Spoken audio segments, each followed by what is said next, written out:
14 सितंबर रविवार अश्विनी माह की अष्टमी यानी कि जीवित पुत्रिका व्रत के दिन पूजा पाठ व्रत स्नान ध्यान करना या ना करना पर अश्विनी मास के दिन इस जितिया व्रत के दिन महिलाएं एवं पुरुष खास करके सुहागन महिलाएं भूलकर भी यह काम मत करना, वरना माता लक्ष्मी आपसे हो जाएंगी नाराज, घर में आएगी कंगाली और गरीबी। दोस्तों, आप सभी की जानकारी के लिए हम आपको बता दें कि 14 सितंबर अश्विनी मास अष्टमी के दिन महालक्ष्मी व्रत का समापन भी होगा। तो आपको इस दिन कुछ ऐसे कार्य हमारे शास्त्रों में बताए गए हैं जिन्हें इस दिन भूलकर भी नहीं करना चाहिए। जी हाँ दोस्तों, पूज्य गुरु जी ने अपनी अभी की कथा में बताया है कि अश्विनी महीने में आने वाले जीवित पुत्रिका व्रत के दिन गलती से भी महिलाओं को यह 3 काम नहीं करने चाहिए, वरना संतान पर इसका बहुत बुरा प्रभाव पड़ता है। इसीलिए विशेषकर इस बार की अश्विनी अष्टमी के दिन आपको इन कामों को करने की मनाही है। अगर कोई भी स्त्री या पुरुष बिना जानकारी के इन कामों को करता है तो उससे माता लक्ष्मी रुष्ट हो जाती हैं और उसे आजीवन निराशा रहना पड़ सकता है। हमारे हिंदू धर्म में सभी तिथियों का अपना अलग अलग महत्व होता है, लेकिन अश्विनी मास की अष्टमी यानी कि जीवित पुत्रिका व्रत का बहुत ही विशेष महत्व होता है। शास्त्रीय मान्यताओं के अनुसार यही वह शुभ दिन है जब सभी माताएं अपने संतान की दीर्घायु की कामना करते हुए संतान प्राप्ति के लिए संतान से जुड़ी हुई कोई भी समस्या उसके निवारण के लिए और संतान के भाग्य की उन्नति के लिए इस व्रत को रखती हैं, इस व्रत का पालन करती हैं ताकि संतान पर कभी किसी प्रकार का कोई कष्ट न आ पाए। इस दिन जो भी माताएं बहनें पूरे नियमों के साथ विधि विधान से यह व्रत करती हैं तो इस व्रत का फल उनकी संतान को 10 गुना होकर मिलता है। लेकिन यदि इस दिन आपसे जाने अनजाने में भी 7 ऐसी गलतियां हो जाती हैं तो उस गलती का 100 गुना दुष्परिणाम भी आपको भोगना पड़ेगा, जिसके प्रभाव से व्यक्ति के दरवाजे से ही माता लक्ष्मी लौट जाती हैं। खासकर सुहागन महिलाएं इस बात का विशेष ध्यान रखें, वरना घर में आएगी गरीबी। अगर सुहागन महिलाएं व्रत रखती हैं तो दोस्तों, आप लोग इस वीडियो को हल्के में ना लेना। यदि आज आपने इस वीडियो को बीच बीच में से देखा, काट काट कर देखा, तो हो सकता है कि आपको सही जानकारी प्राप्त ही ना हो और आप पूरे जीवन परेशानियों से, समस्याओं से घिरे रहें। इसीलिए वीडियो को ध्यान से देखना। आज की इस वीडियो में आप लोगों को जितिया व्रत के दिन वे कौन सी 7 गलतियां हैं जो आपको नहीं करनी चाहिए एवं इस दिन आपको क्या खाना चाहिए और क्या नहीं खाना चाहिए जिससे संतान पर दोष ना लगे, यह सारी जानकारी हम आपको इस वीडियो में देंगे। इस वीडियो को देखने के बाद आपको कोई और वीडियो देखने की ज़रूरत नहीं पड़ेगी। तो चलिए दोस्तों, वीडियो में आगे बढ़ते हैं। अगर आप भी चाहते हैं कि माता रानी का आशीर्वाद आप पर सदैव बना रहे तो वीडियो को लाइक करें, चैनल को सब्सक्राइब करें और कमेंट बॉक्स में जय माँ लक्ष्मी ज़रूर लिखें और संतान के फायदे के लिए, अपनी गरीबी दूर करने के लिए इस वीडियो को पूरा ज़रूर देख कर जाना, तभी आपको लाभ की प्राप्ति होगी। यदि आज आपने वीडियो को बीच बीच में से देखा, काट काट कर देखा, तो जीवन में आपको कभी सफलता हासिल भी नहीं होगी। दोस्तों, गुरु जी कहते हैं कि धर्मशास्त्र में कुछ कार्यों को करने की मनाही होती है जिसके बारे में शायद कम ही लोग जानते होंगे। इसीलिए आपको इस दिन यह 7 काम करने से तो बचना ही चाहिए। तो चलिए भक्तों, आपका ज़्यादा समय बर्बाद ना करते हुए वीडियो को शुरू करते हैं। देखिए भक्तों, सबसे पहली बात तो यह कि हमारे हिंदू धर्म में एवं प्राचीन ग्रंथों में सभी तिथियों में 14 सितंबर अश्विनी अष्टमी तिथि यानी कि जितिया व्रत को सर्वश्रेष्ठ माना गया है और अष्टमी तिथि माता लक्ष्मी को समर्पित होती है। इस दिन किए गए उपवास व ध्यान का विशेष महत्व होता है। शास्त्रों में बताया गया है कि जीवित पुत्रिका व्रत करने से सांसारिक जीवन की सभी समस्याओं से मुक्ति मिलती है, संतान की सारी मनोकामनाएं भी पूर्ण होती है। इस दिन यदि दोस्तों भगवान आप पर प्रसन्न हो गए तो आप मान के चलिए कि आपके संतान का कायाकल्प हो जाने से कोई भी नहीं रोक सकता एवं ऐसे व्यक्ति मरणोपरांत वैकुंठ धाम को प्राप्त होते हैं। शास्त्रों के अनुसार इस अत्यंत ही पुण्य एवं मंगलकारी तिथि पर कुछ ऐसे कार्य हैं जिनको करना वर्जित बताया गया है। ऐसा करने से व्यक्ति को जीवन में कई तरह की परेशानियों का सामना करना पड़ता है। आइए जानते हैं कि 14 सितंबर जीवित पुत्रिका व्रत में ऐसे कौन से कार्य हैं जिनको भूल कर भी नहीं करना चाहिए। तो दोस्तों, साल 2025 में जीवित पुत्रिका का व्रत 14 सितंबर रविवार को रखा जाएगा। 3 दिनों तक चलने वाला यह व्रत अत्यंत ही कठिन होता है क्योंकि 7वीं तिथि से ही इस व्रत की शुरुआत हो जाती है, यानी कि 7वीं पर नहाए खाए होता है। अष्टमी के दिन निर्जला व्रत रखा जाता है और 9वीं तिथि करजितिया व्रत का पारण किया जाता है। जीवित पुत्रिका व्रत में जीवित वाहन बाबा और चील सियार की विशेष तौर पर पूजा अर्चना की जाती है। इस दिन माँ दुर्गा की भी पूजा की जाती है क्योंकि माँ दुर्गा संतान प्राप्ति और स्त्री के सौभाग्य की रक्षा के लिए मानी जाती हैं। इसीलिए इस दिन माँ दुर्गा की पूजा की जाती है। दोस्तों, इस दिन गलती से भी हमें 10 कार्य नहीं करने चाहिए या ऐसी 10 गलतियाँ नहीं करनी चाहिए जिससे कि आपको उम्र भर पछताना पड़े, क्योंकि जीवित पुत्रिका व्रत बहुत सारे नियमों के साथ किया जाता है और जो लोग इस व्रत को करते हैं उन्हें व्रत के बारे में कुछ नियमों का पालन करना होता है।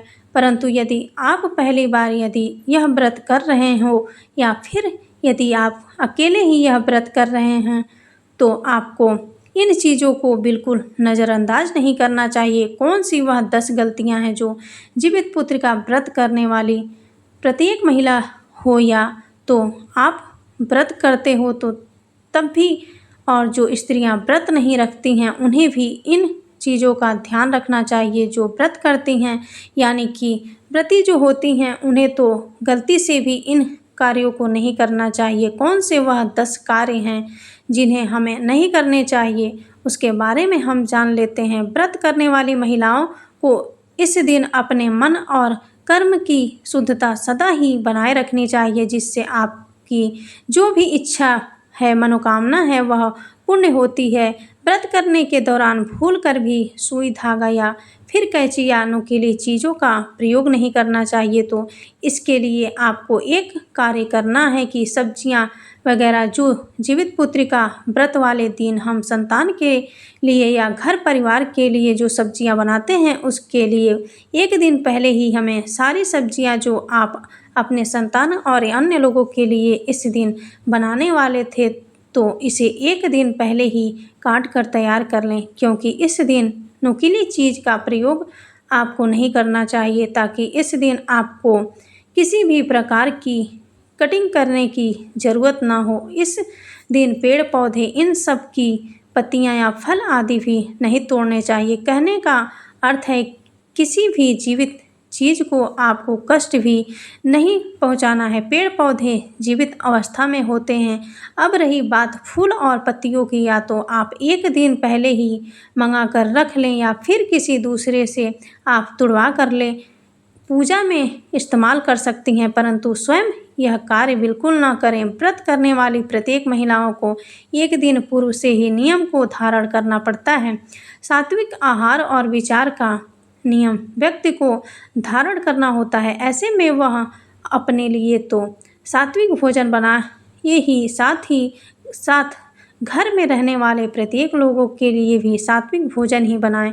मांस, मदिरा, बैगन, साग और विशेष रूप से प्याज और लहसुन का उपयोग भी इस दिन वर्जित होता है। तो इस प्रकार की जितनी भी चीज़ें होती हैं यह भूल कर भी इस्तेमाल नहीं करनी चाहिए, ना ही घर में इन्हें किसी को बनाकर भी नहीं देना चाहिए। किसी भी प्रकार के अपशब्द का प्रयोग या अपमान किसी का ना करें, किसी का अनादर ना करें। इन सभी चीज़ों का भी ध्यान रखें, क्योंकि आपके मुख से निकली हुई कड़वी बोली या अपमानजनक शब्द व्रत से मिलने वाले जितने भी शुभ फल होते हैं सभी को नष्ट कर डालती है, इसीलिए गलती से भी ऐसा कोई कार्य न करें। इसी के साथ व्रत के दौरान आचमन नहीं करने का विधान भी बताया गया है। वैसे तो सभी व्रतों में आचमन अत्यंत ही आवश्यक होता है। जितिया में आचमन नहीं किया जाता है क्योंकि इसमें जल ग्रहण नहीं किया जाता है। अब आचमन के बिना शुद्धता नहीं मानी जाती है, इसीलिए भाव से जल को हाथों में लेकर के होठों तक सिर्फ सटाना चाहिए और जल को छोड़ देना चाहिए, यानी कि जल को मुख के अंदर नहीं डालना चाहिए। इस प्रकार से आचमन कर लेना चाहिए।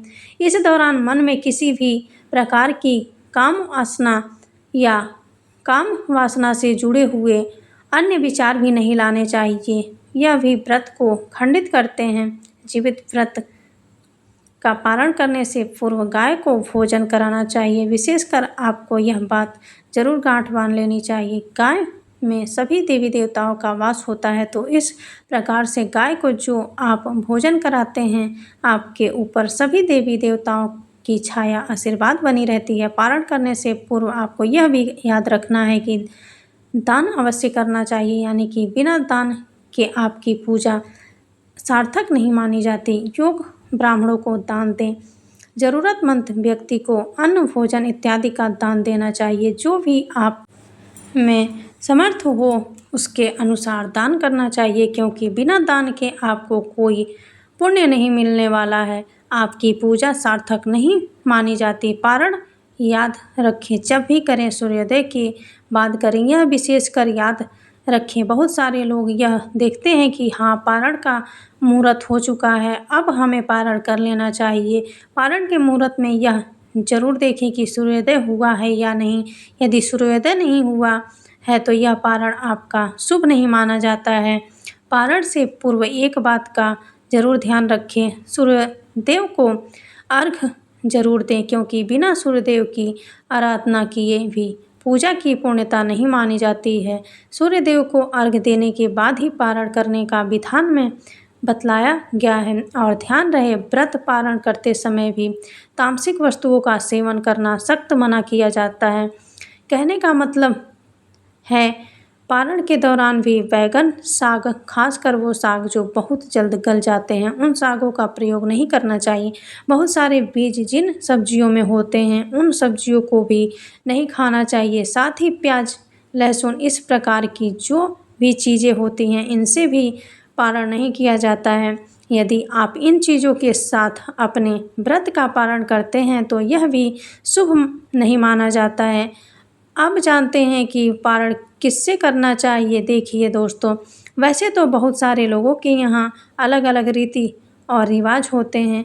हो सकता है आपके यहाँ भी कुछ रीति रिवाज हैं। यदि उन रीति रिवाज को आप पालन करते हैं तो बहुत अच्छा है, परंतु जीवित पुत्रिका व्रत को लेकर के कुछ खास मान्यता है शास्त्रों में, और कुछ पौराणिक लघु कथाओं को यदि आप सुनते हैं तो आप उसमें पाएंगे कि पारण के बारे में विशेष जो निर्देश दिया गया है, वह बतलाया गया है कि गाय का जो दूध होता है उसका पारण करना चाहिए, यानी कि गर्म दूध से ही हमें पारण करना चाहिए। बहुत सारी लघु कथाओं में आपको एक और चीज़ भी मिलेगी, वह है चावल जो हम सभी बनाते हैं। चावल बनाने के दौरान जब हम उनके पानी को निकालते हैं, जिसे हम बोलचाल में मार कहते हैं, इससे भी पारण किया जाता है। विशेषकर ध्यान रखेंगे, जिस भी चीज़ से आप पारण करें वह गर्म होनी चाहिए, ठंडी बिल्कुल नहीं होनी चाहिए।